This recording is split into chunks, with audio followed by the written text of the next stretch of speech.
오늘의 사연을 시작합니다. 안녕하세요. 저는 30대 초반 싱글남입니다. 제가 경험했던 아찔한 이야기를 한번 해보겠습니다. 제 형님의 와이프 즉 형수님은 20대 때 미인대회에 나가서 상을 탔을 정도로 정말 미인이십니다. 저희 동네에서는 다 알아주는 그런 미인이고 형수님 여동생들도 모두 외모는 예쁘게 생겼습니다. 그래서 동네에서 형수님 자매들을 졸졸 따라다니는 사람이 많았습니다. 그런 형수가 어떡하다가 우리 형을 만났는지 모르겠지만 현재 결혼해서 잘 살고 있습니다. 우리 형은 건설회사에 다니고 있고 형수님은 여동생들과 여성옷 및 액세서리 인터넷 쇼핑몰을 하고 있습니다. 미인대회 출신의 형수님이 모델을 하고 있고 미대 나온 여동생들이 옷을 디자인하거나 구매해 옵니다.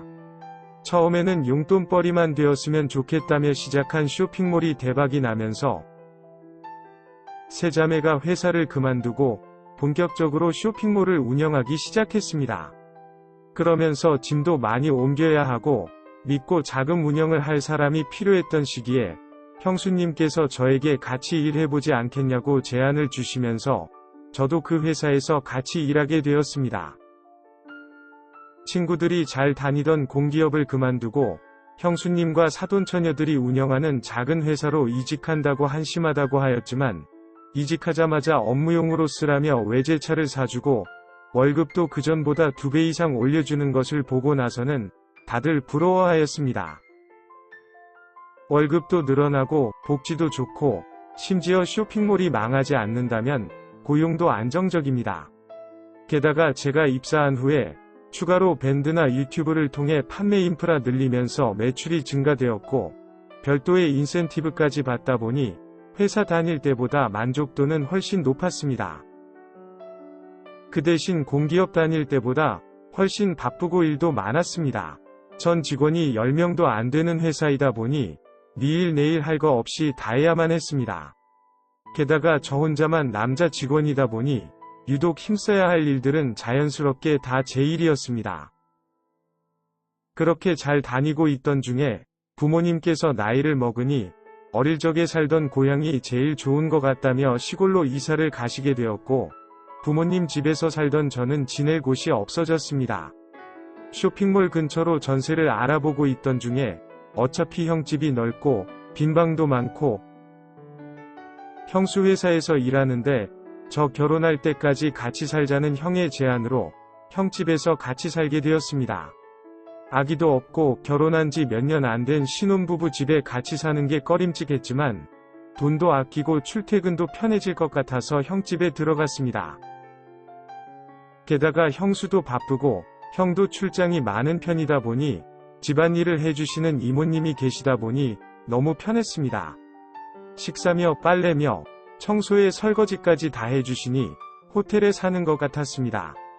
심지어 형님 부부가 이모님 월급을 주시다 보니 저는 무료로 이런 서비스를 받으니 더 좋았습니다. 게다가 제가 형님 집에 신세를 지고 있다 보니 엄마가 가끔씩 반찬 및 음식을 해서 가져다 주셨습니다. 특히나 형수가 좋아하는 것들을 해서 가져다 주셨습니다. 그러다 보니 집안일 걱정도 없고 엄마 음식도 먹을 수 있고 천국이나 다름 없었습니다. 다만 너무 외로웠습니다. 집, 회사, 집, 회사만 다니는 삶이고 주말이나 평일 구분 없이 바쁘면 언제든지 나가서 일을 하다 보니 시간도 별로 없었습니다. 그나마 몇 명 있던 여자친구들 마저도 연락이 뜸해지면서 정말 일외적으로 전화 오는 여자가 한 명 없었습니다. 그렇게 지내던 중 형님이 일주일 해외 출장을 가는 시간이 있었습니다. 저는 뭐 평소에 다름없이 일을 하고 있었는데 무언가 회사에서부터 분위기가 한껏 들떠 있는 것 같았습니다. 그 이유는 퇴근하는 길에 알게 되었습니다. 평소와 다름없이 제 차에 형수님이 타셨고 출발하려고 하는데 사돈처녀 즉 형수님의 여동생들이 차에 타는 것이었습니다. 그러고는 마트로 가자면서 텐션을 올렸습니다. 마트에서 회와 술, 각종 푸드코트 음식을 한가득 사서 집으로 왔습니다. 남은 빈방에 사돈처녀들이 자기네들 짐을 풀고 나와서는 파티가 시작되었습니다. 처음으로 같이 마시는 술자리였는데 다들 술들이 장난이 아니었습니다. 미인들 사이에서 술 먹어서 그런지 제 얼굴이 너무 환해 보인다면서 형수님께서 그래도 자기 동생들이라서 진정하라고 하였습니다. 저는 뭐 아무렇지 않다고 생각하고 있었는데 오랜만에 여자들과 먹는 술자리라서 그런지, 그것도 예쁜 여자들 사이에 있어서 그런지, 저 혼자 남자이다 보니 관심을 받아서 그런지 제 표정이 관리되지 않았던 것 같습니다. 그렇게 기분이 한끗 업이 되어서 빨리 술을 먹다 보니 몇 시간 되지 않아서 사온 술을 다 마시게 되었고 저는 거의 만취 상태가 되었습니다. 도저히 안 되겠다면서 제 방에 들어가서 침대에 쓰러지듯 누웠습니다. 얼마나 많이 마셨는지 눕자마자 바로 잠이 들었습니다. 한참을 자다 보니 화장실도 가고 싶고 목도 말라서 거실로 나갔습니다. 사돈처녀들은 거실에 이불을 깔고 자고 있었고 형수님은 소파에 앉아서 자고 있었습니다.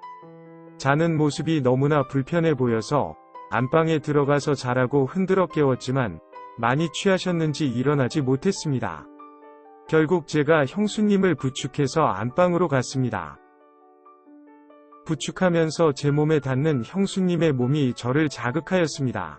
게다가 제가 들어간 다음에 더워서 옷을 갈아입으셨는지 평소에 볼 수 없었던 아주 짧은 반바지와 민소매 티를 입고 있어서 정말 형수님의 몸매가 그대로 다 보였습니다.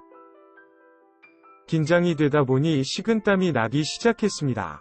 형수님을 눕히고 일어나려는데 갑자기 제 손을 잡으면서 오늘은 여기서 자도 된다고 하였습니다. 술에 취해서 잠꼬대 하시는 것 같아서 네네 주무세요 하면서 나가려는데 저를 뒤에서 끌어안으시면서 너무 외롭다고 하셨습니다. 그러시면서 저에게 입을 맞추기 시작하셨고 저도 이성의 끈을 놓아버렸습니다. 그동안 참아왔던 제 몸속에 응어리진 그 열정을 다 쏟아냈습니다. 하지만 거실에서 자고 있던 사돈처녀들이 있어서 그런지 마음 편히 하지는 못했습니다. 열정의 시간을 보내고 제 방으로 돌아왔는데 제 심장이 진정이 되지 않았고 결국 그 새벽에 혼자서 먼저 회사로 출근을 하였습니다. 아침에 형수님과 사돈처녀들이 출근을 하였고 왜 먼저 출근했냐는 말에 할 일이 있어서 일찍 먼저 출근을 하였다면서 아무렇지 않는 듯 넘겼습니다. 하지만 아침 회의가 끝나고 형수님한테서 오늘 콜이라고 문자 왔고 심장이 터져버릴 것 같았습니다. 그날부터 퇴근하고 집에 들어가는 순간부터 형수님과 열정의 파티를 즐겼습니다. 저희는 이러면 안 된다고 생각도 하고 말도 했지만 이미 저희 몸은 뒤섞이고 있었습니다. 그렇게 형수님과 같이 자면서 지낸 휴일 아침이었습니다. 그 전날도 늦게까지 술 먹고 열정의 시간을 보냈기에 늦잠을 자고 있었습니다. 당연히 아직 형님의 출장이 남아있기에 마음 편히 있던 기간이었습니다. 그런데 누군가 저를 쳐다보고 있는 기분이 들었습니다. 잠결에 눈을 비벼서 떠보니 엄마가 방문 앞에서 서서 보고 계신 것이었습니다. 저도 엄마도 놀래서 소리를 질렸고 형수님도 그 소리에 놀라서 깼습니다. 반찬 및 음식을 주려 오셨는데 몇 번이 배를 눌려도 대답이 없길래 다 회사 가서 없는 줄 알고 비밀번호를 누르고 들어오신 것이었습니다. 그런데 저와 형수가 서로 침대에서 부둥켜 안고서 자고 있는 모습을 보신 것이었습니다. 엄마는 소리를 치시면서 엄청 화를 내셨고 저희는 잘못했다며 싹싹 빌었습니다. 제가 아직도 만나는 여자가 없어서 걱정은 했지만 그래도 여자가 많이 있는 회사에 다니고 있고 그 중에는 결혼 안 한 사돈처녀들도 있다 보니 혹시라도 잘 되면 겹사돈이 될 수도 있겠다는 혼자만의 생각을 한 적이 있지만 형수님이랑 제가 눈이 맞을 줄은 몰랐다면서 어쩔 거냐고 화를 내셨습니다. 형이 알았다는 제가 죽든 형수님이 죽든 둘 다 죽든 큰 사고 난다면서 우리만 아는 비밀로 하기로 하였습니다. 하지만 매일매일 집에서 회사에서 마주치면서 지내는데 이미 정을 나눈 사이라서 그런지 쉽게 정리가 되지 않았습니다. 아직까지는 형님과 엄마 몰래 조심히 만남을 유지하고 있습니다. 결정의 시간이 너무 만족스럽다 보니 더 끈끈해지는 것 같습니다. 언젠가는 끝을 봐야 되는 거겠죠? 오늘의 사연은 여기까지입니다. 구독과 좋아요, 알림 설정 부탁드립니다. 긴 글을 읽어주셔서 감사합니다. 구독과 좋아요 꾹꾹 눌러주세요. 꾹꾹. 알림 설정도 꾹꾹 눌러주세요.